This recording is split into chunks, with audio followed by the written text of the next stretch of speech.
going on, folks? This is Adam Bailey, and today I'm going to be showing you how to change a thermocouple in the hot water heater. Now, if you're not familiar with the thermocouple is or what it does, it's the mechanism that actually allows your hot water heater to light. So you may automatically think, oh, it's an igniter or it's a pilot or something. It's really called a thermocouple, and it goes in your hot water heater. That is what stays lit to allow your heater to heat up and get hot to a certain extent. And so 9 times out of 10, when your heater goes out, and it's not the gas, and it's not because it's leaking or it's busted or anything like that, it's normally because of 2 things: the thermocouple has gone out, or too much air is seeping through the seal to allow too much air to get to the thermocouple and blow the thermocouple or the pilot, so you may call it out. So today I'm going to be showing you how to do it step by step. Could be a little tedious if you're not familiar with it, and if you like to get your hands dirty and you're physical with it, then should be a little easier for you. So I'm going to be showing you how to do it, and I'm going to give you the tools and things that you need to fix it.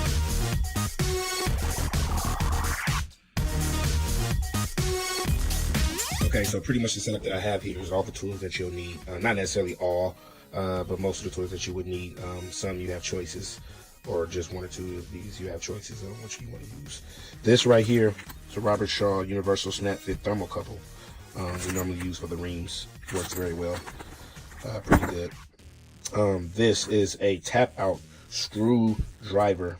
Not too much, not too hard, not too soft, not too much power, not too little power, should I say. Where it's perfect for the job. It takes the load off your hands, doing a lot of twisting and things. Or if you're old school, you can use a screwdriver with an interchangeable bit tip. And either one works as long as your bits are the hex bits that you will be needing to use because of the screws. Depending on how big they are or which ones they are, you may have to match them. Sorry, excuse my hands, they're dirty from just working on something. But the hex bits are the bits you will need to use to pull the screws out of the hot water heater, because they're not regular flathead or Phillips head screws. And you'll just want to try out which of the smaller ones fit those screws, and I'm pretty sure you'll run into them.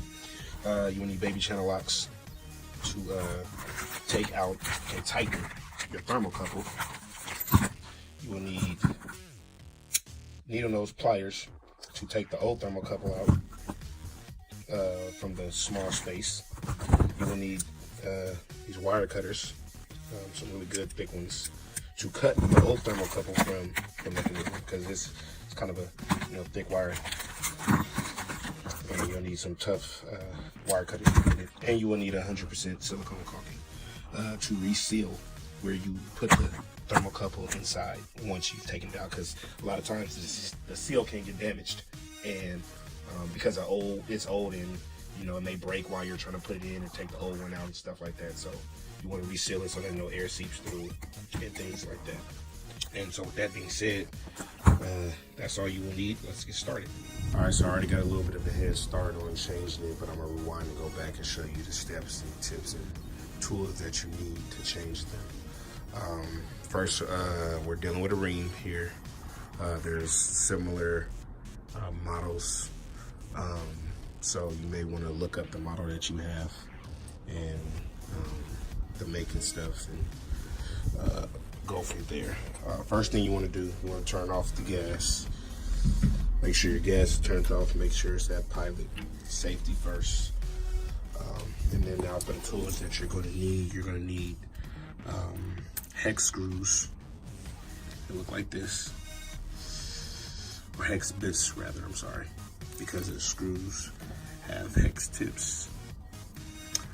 You're going to need a wire cutter, and your preference, needle nose pliers or baby channel locks, whichever one you get your hands on, just something small enough to fit inside there. And you're going to need this is what is called the thermocouple, and this is how it looks. This is what stays lit while your hot water heater is either on or off, or this is the mechanism that stays lit. First thing you want to do is, it will be 4 screws on the side that you would need to take out. One at the top, one at the bottom, and on the other side, one at the top, one at the bottom. And so once you've taken those screws out, you want to pull this out. Then what you're going to do is you're going to have to see where the thermocouple is. It's a little hard to see. All right, thermocouple. Sorry, get the focus in. Okay, so this is your thermocouple right here. And there's a wire, this gold copper wire that goes through this rubber seal from the inside. And you need to cut that wire. I've already cut it, but you know, just to show you how and where I cut it. See, right there. So I've cut that wire, and what you need to do is take this thermocouple out, and that's where your channel locks or your needle nose comes in. Gotta twist it out. Like I said, it could be a little tedious, could be a little hard to get out depending on how far you pull this thing out. So let's pull it, see how far it's come out now. Need to pull this out. But you want to be really careful that you don't bend the device on the inside and knock it off track.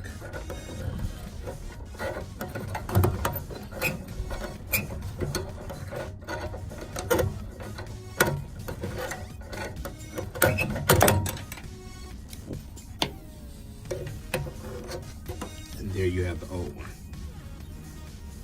The old one's a little worn out. And so once you remove that, you want to take your channel locks. And what you want to do is, this is where the old thermocouple goes in, or was going into. And you want to unscrew this. Take that off.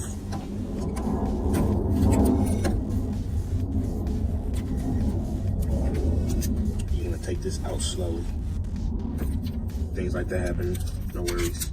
We have a caulk gun here, 100% caulking to help reseal it.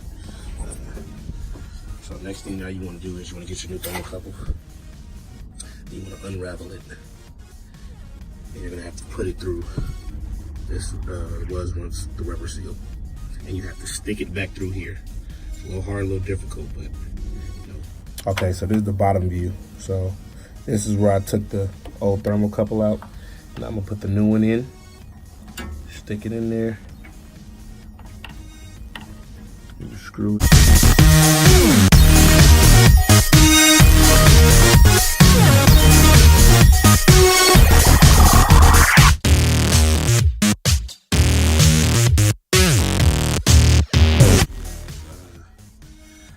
Screwed your new thermocouple in. You want to take this and you want to stick it through that orange hole. And what you now have to do is, you have to get this through. There is a hole right here, and you need to get through this entire thing until you hear the click. Get the focus in a little bit. So there's a hole down here. You want to put the thermocouple through that hole.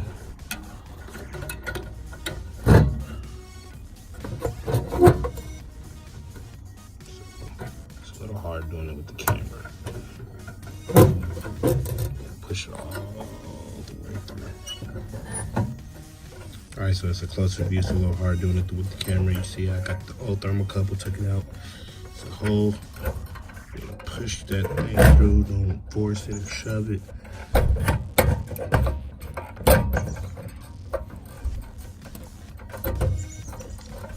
Now we got it through, right? So now we have the new thermocouple inserted and this in place. Okay, so now that we have the new thermocouple in, and you bend it back in place to fit, Now I'm gonna insert the screws back into these corners.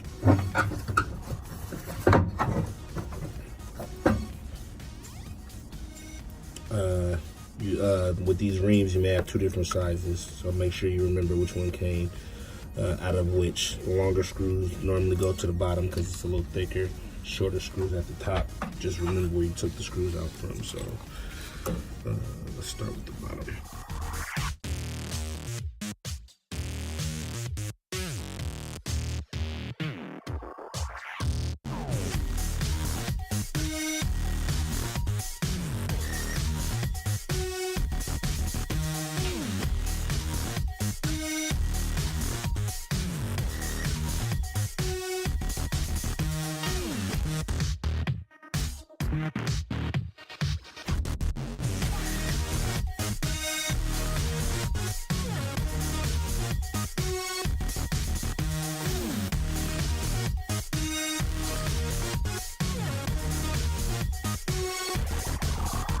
Okay, now that we have the new thermocouple in and we've put it through, and you run into a situation like this,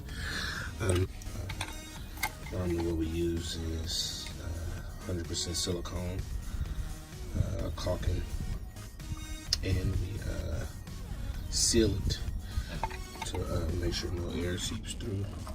Some people put tape and things like that. Wouldn't really suggest it. So you don't want to get left in there. Kind of seal the deal. Okay, now once you've gotten a good seal here,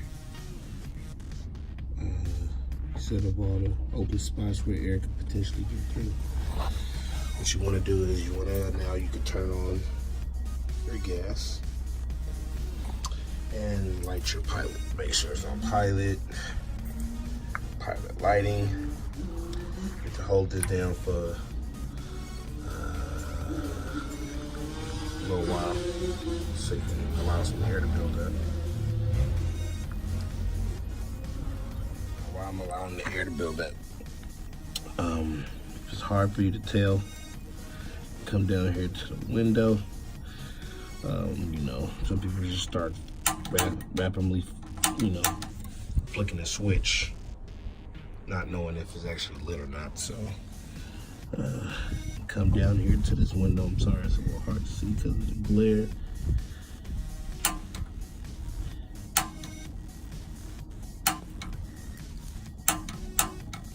You can see a spark.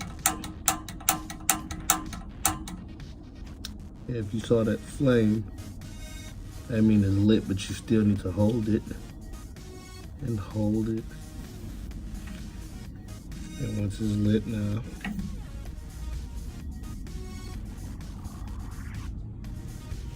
you want to turn it on to your desired. And there you have it. Your hot water heater is now back online. Set your temperature. And that is how you change a thermocouple in a hot water heater for a ream. Now there's other, like I mentioned earlier, other similar models that have the same setup, same screws and all, but it's not